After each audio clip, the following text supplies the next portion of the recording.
Salaar cease fire 2 story. దూరంగా ఉన్న ప్రాంతంలో యుద్ధం ఓడిపోతే అన్ని కోల్పోయినట్లే. కానీ ఆ యుద్ధాన్ని కావాలనుకుని మరీ సీజ్ ఫైర్ ను ఎత్తేసేలా వరద తన ఓటింగ్ ద్వారా నిర్ణయించాడు. కాన్సార్ సామ్రాజ్యంను పాలించాలంటే ముందుగా యుద్ధం గెలవాలి. ఆ యుద్ధంలో పాటించవలసిన నియమాలు అన్ని నిబంధన అనే గ్రంథాన్ని పాటిస్తారు. కాన్సార్ సామ్రాజ్యం కుర్చీ కోసం మన్నార్ తెగ, గనియార్ తెగ, సౌరంగ తెగ పోటీ పడ్డాయి. ఓటింగ్ ద్వారా సీజ్ ఫైర్ యుద్ధాన్ని నిర్ణయిస్తారు. 101 భాగాలను ఒక్కొక్క నాయకుడిగా కలిగి ఉన్నారు.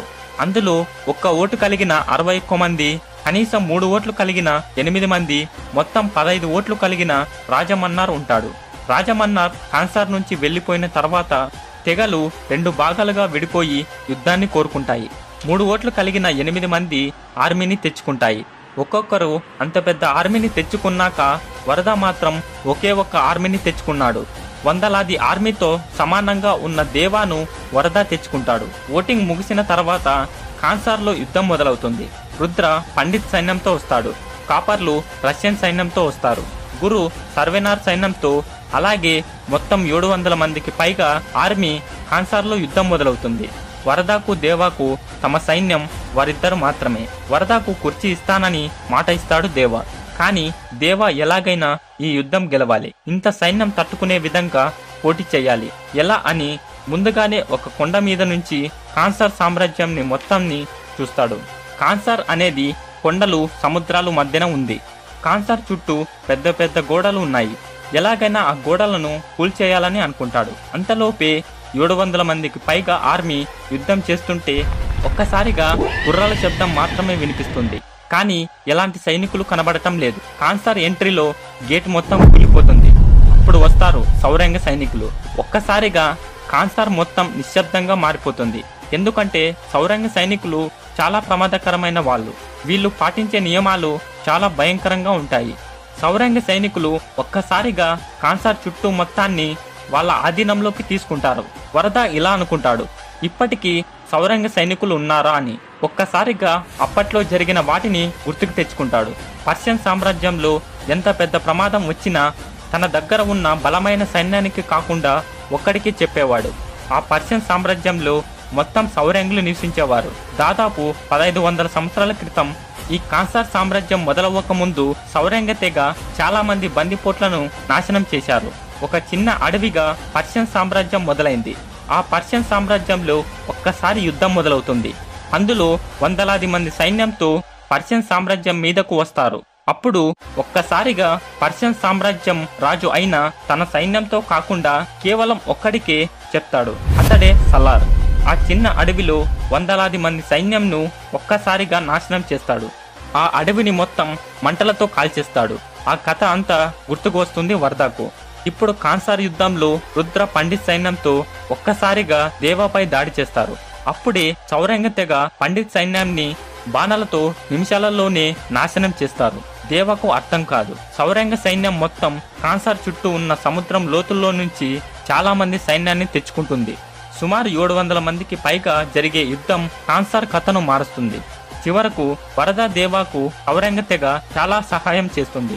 దేవ సౌరంగ తెగ యొక్క రాజు. సౌరంగ తెగ సైన్యాన్ని మొత్తం నాశనం చేసి కాన్సార్ కుర్చీని దేవాకు అప్పగిస్తారు. కానీ దేవ మాత్రం తాను ఇచ్చిన మాట ప్రకారం వరదాకు కుర్చీ ఇస్తాడు. దేవ ఇలా అంటాడు, కాన్సార్ కుర్చీ నాయకుడు కేవలం వరదరాజ మన్నార్ మాత్రమే కావాలి, అవుతాడు కూడా అని అంటాడు దేవ. అలా దేవ వరదాను కుర్చీ నాయకుడిగా చేస్తాడు. రాజమన్నార్ను కోటగౌడలలో ఉన్న 8 స్థానాలలో ఒకడిగా ఉంచుతాడు. వరద కాన్సార్ రాజుగా కావడం, రాజమన్నార్ కూతురు అయిన రాధారాం పిచ్చిదానిగా మారిపోతుంది. రుద్ర, వాలి, గురు, రంగ వీళ్ళు అలాగే కుర్చీని కొనసాగిస్తారు. కాన్సార్ నాయకుడిగా వరదరాజ మన్నార్ పాలిస్తుంటాడు. మన్నార్కు ఏ ప్రమాదం వచ్చినా తన సైన్యానికి కాకుండా దేవాకు మాత్రమే చెప్తాడు. ఒకసారి దేవ తన అమ్మ దగ్గరకు వెళ్లేవాడు. ఆ సమయంలోనే ఒక వెపన్స్ డీల్ జరుగుతుంది. దేశం నుంచి కాన్సార్కు వెపన్స్ రావాలి. వచ్చే దారిలో చెక్ పోస్ట్ లో ఒక్కసారిగా దాడి చేసి ఆ వెపన్స్ ను పోలీసులు స్వాధీనం చేసుకుంటారు. ఆ విషయం దేవాకు తెలుస్తుంది. ఒక్కసారిగా దేశమే భయపడేలా వెపన్స్ ను ఆపిన పోలీసులను ఆ ప్రదేశాన్ని రాత్రికి రాత్రి కనిపించకుండా పేలుస్తాడు. ఆ పోలీసుల బాడీలను దేశంలో ఉన్న ప్రతి చెక్ పోస్టులకు పంపిస్తాడు. దాంతో పాటు ఒక సీల్ ను వాళ్ళ బాడీ మీద ఉంటుంది. కాన్సార్లో ఒక సీల్ ను సృష్టించుకుంటాడు. కాన్సార్లో పెట్టే నియమ నిబంధనలు అన్ని దేశానికి వర్తిస్తాయి, కానీ దేశంలో పెట్టే నియమాలు కాన్సార్కు వర్తించవు అంటూ దేవ నిబంధనలలో నియమాన్ని పెడతాడు. అలాగే ఈ సీల్ను ఎవరు ఆపినా వాళ్ళు చనిపోవాలి, అది ఎవరైనా సరే అని నియమాన్ని తెస్తాడు. అక్కడితో ఇంటర్వెల్ సీన్ అవుతుంది.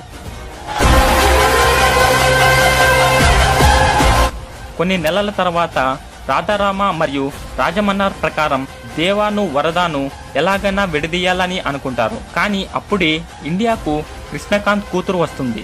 దీనిని గమనించిన రాధారామ ఎలాగైనా చంపించాలని అనుకుంటుంది. అయితే ఈమె ఎవరు అంటే కొన్ని సంవత్సరాల క్రితం కృష్ణకాంత్ రాజమన్నార్ దగ్గర పనిచేస్తూ ఉండేవాడు. కాన్సార్ గురించి, రాజమన్నార్ గురించి అన్ని విషయాలు ఇతనికి తెలుసు. సౌరంగ తెగ బతకడానికి కారణం కృష్ణకాంత్. రాజమన్నార్ సౌరంగులను చంపమని ఆదేశించినప్పుడు రాత్రి సమయంలో కృష్ణకాంత్ దేవాకు సౌరంగులను చంపుతున్నారు అని చెప్తాడు. అప్పుడు దేవ వాళ్ళ అమ్మను ఇంట్లో ఉంచి ఎవరో రాకుండా మేకలను కొడుతుంటాడు. అప్పుడు వరద వచ్చి కాపాడుతాడు. కృష్ణకాంత్ దేవానే కాదు, మొత్తం సౌరంగ తెగను కాపాడుతాడు. ఇదంతా రాజమన్నార్ తెలుసుకొని చంపడానికి కాన్సార్ను వదిలి వెళ్తాడు. అప్పటికే అతని గురించి తెలియదు. దేవ కృష్ణకాంత్ కు ఎలాగైనా సహాయం చేస్తానని మాట ఇస్తాడు. దేవ ఆ మాట ఇచ్చినందువల్ల కృష్ణకాంత్ కూతుర్ని కాపాడాలని అనుకుంటాడు. దానిని అడ్డు పెట్టుకుని రాధారామ సీల్ ఉన్న కంటైనర్లను ఆపేలా చేసింది. కాన్సార్ నిబంధన ప్రకారం సీల్ను ఎవరు ఆపితే వాళ్లను చంపేయాలి. వరదరాజ్ మన్నార్ నిబంధన ప్రకారం దేవాను చంపేయాలని కాన్సార్లో ఉన్న సగం సైన్యాన్ని పంపిస్తాడు. మొత్తం 1500 మంది ఆర్మీ సైన్యం ఉంటుంది. దేవ దిన్సుకి మైనింగ్ ప్రాంతాలలో ఉంటాడు. మొత్తం సైన్యం దేవ మీదకు వస్తారు. ఇలా ఆర్మీ వస్తుంది అని తెలిసి ఆ మైనింగ్ చుట్టూ వెపన్స్ ని అమర్చి ఉంటాడు. ఒక్కరు కూడా తన దగ్గరికి వచ్చేలోపు వాళ్ళు చనిపోయేలా వెపన్స్ ను మొత్తం కాల్చేస్తాయి. ఇలా దేవ కత్తులతో మొత్తం కాన్సార్ సగం సైన్యాన్ని చంపేస్తాడు. కాన్సార్ నిబంధన ప్రకారం నియమాలను అధిగమిస్తే యుద్ధం మొదలవుతుంది. ఈసారి వరదరాజ్ మన్నార్కు దేవాకు యుద్ధం జరుగుతుంది. సలార్ సీజ్ ఫైర్ 3 గనియార్ తెగ. ఫ్రెండ్స్, ఈ వీడియో పూర్తిగా చూశారంటే మీకు ఈ వీడియో తప్పకుండా నచ్చే ఉంటుంది. సో ఈ వీడియోని తప్పకుండా లైక్ చేసి, అలాగే మీకు సలార్ పార్ట్ 3 కావాలంటే తప్పకుండా కామెంట్ చేయండి. Thank you for watching.